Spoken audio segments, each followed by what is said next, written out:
If you're trying to figure out the best teams to use now in NTE after some time has passed, the answer is not just use your strongest characters. Team building in this game depends a lot on Esper cycles, break, buffs, off-field value, and how much field time your main DPS actually needs. So today we're looking at the current top teams in Neverness to Everness, and I'll be explaining what each team is trying to do, which one you should build, and what you can use if you don't have every character within these lineups. Like, comment, and subscribe if you enjoyed or learned something from today's video. And now a word from today's sponsor, Enjoy GM. If you're planning to top up in Neverness to Everness, new users currently get an extra 8% coupon after registering with Enjoy GM. Enjoy GM, however, offers discounted Rift Crystals with up to 22% off first-time purchases, depending on your region, of course. And with this, for example, after stacking Enjoy GM's discount with the 8% coupon, the 6,480 Rift Crystal package can drop to around 78 USD. Actual prices and offers again will vary, but the process to do so is actually pretty simple. First, bind an email to your NTE account in-game, then on Enjoy GM, enter that same in-game email, the password used for your top-up verification, and select your server. Now, to be clear, this information is only used for the recharge process and is not stored, but if you're worried about safety, you can always change your password right after the top-up is completed. Enjoy GM is also PCI DSS certified and has many positive Trustpilot reviews, but check the link in the description and join their official Discord for extra discounts, giveaways, and updates. But now, let's get back to the video. Let's start with the most important thing though. There are multiple very good teams at the moment, and they're strong for different reasons. As a result, the current top teams are based around Chiz,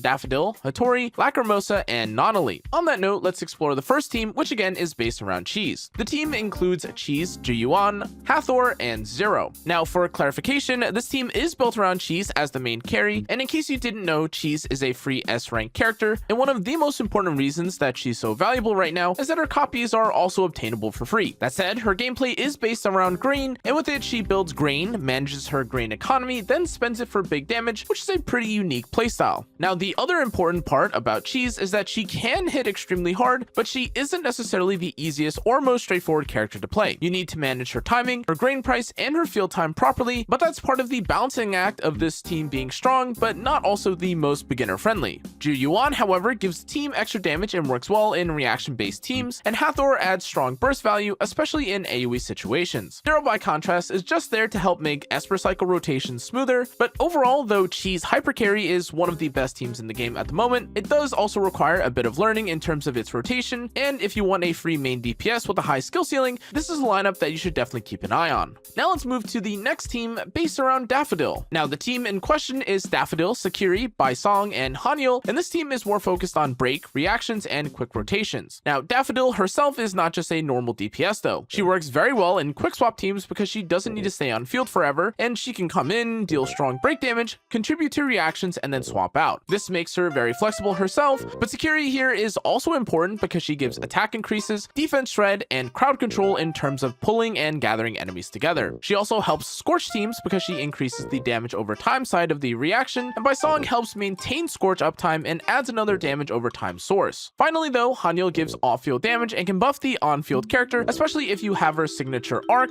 but the team in general for this case is actually pretty simple. Rotate through the characters, trigger reactions, break enemies quicker, and keep stacking damage through Scorch and team buffs. Now before we go further, an important detail here is that Daffodil is quite reliant on having her first two awakenings, so if your Daffodil is still low investment, this team can work, but it may not feel as insane as it possibly could. The next team that we have is based around Hotori, and the lineup is Hotori, Nanally, Juyuan, and Zero. This was Hotori's best in slot, but also just a very strong Blossom focused team, with Hotori clearly as one of the reasons that the team is so strong. Hotori is so valuable though because of her time stop gameplay and the way that she can repeat recorded skills during her burst window. That gives the team a very strong damage window, especially in time limited content, and as you'd expect, Juyuan fits naturally into Blossom teams because she makes the Blossom reaction hit harder and gives the team extra damage when the reaction triggers. She can apply her mark, deal extra damage through it, and contribute as both an on-field or off-field damage dealer. And Zero is here of course because they make Esper cycle rotations easier to activate. Nanally, by contrast, gives the team another powerful damage option and helps round out the composition in terms of DPS, but overall Hotori Blossom is a team for players who want a strong reaction-based setup with high damage potential. Now let's get to one of the most relevant teams at the moment, and this is based around Lacrimosa. The team, of course, is Lacrimosa, Sakiri, Daffodil, and Hanyul, and this is one of the best lineups to look at currently if you've already pulled for Lacrimosa. On that note, Lacrimosa is a Chaos DPS, and her gameplay is built around Nightmare, Break, and Discord reactions. She wants to apply Nightmare, break the enemy, trigger Discord, and then use that window to deal higher damage. Now, the reason this team works so well though is that it gives Lacrimosa multiple ways to trigger reactions and keep the rotation moving. Sakiri though gives an attack increase, defense shred, and AoE control, and meanwhile Daffodil gives the team another damage source and helps keep the reaction going,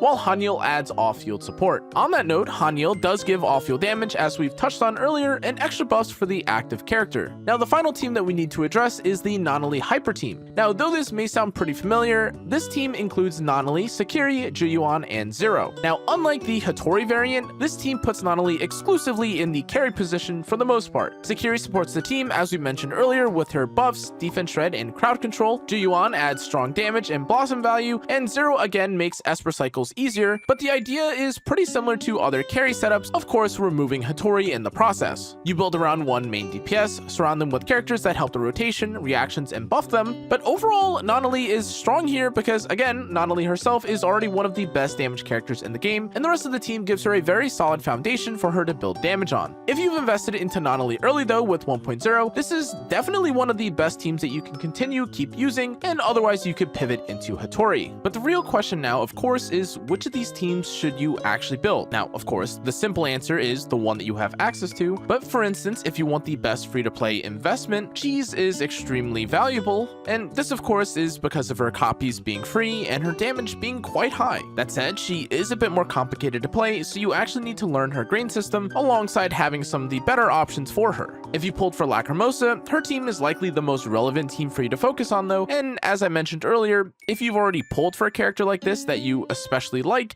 you should definitely build the team that I mentioned earlier. If your Daffodil is awakened, her team becomes one of the strongest teams that you can actually run, but if your Daffodil is otherwise pretty low investment, or if you haven't entirely leveled or invested in them yet, it might not be worth pulling for, especially if you don't have access to other Chaos characters or even a character like Bai Song. That said, if you pulled for Hotori and enjoyed the time stop mechanics, her team is also incredibly strong too, as again, the team has very good reaction value, strong burst windows, and great synergy with Zero and Juyuan, and basically one-shot most things in general. Finally though, as usual, if you invested into Nanally, her team is still incredibly strong, as it's still pretty early into 1.0, so she can of course still do the most damage out of all the other options, but that's really all there is to it. With this though guys, as usual, don't just copy the #1 team blindly. Of course, there are other factors to consider, including the boss or the encounter that you're going to be using said teams against, and of course you should also look at your account, who you've already invested in, and build the team that actually matches what you have available. That said, if you have pulled for newer characters, especially like Lacrimosa or Hotori, keep in mind that some of the newer content will definitely be skewed towards them, and otherwise guys, thanks again for watching. I'll see you on the next one. Stay safe, stay healthy, good night.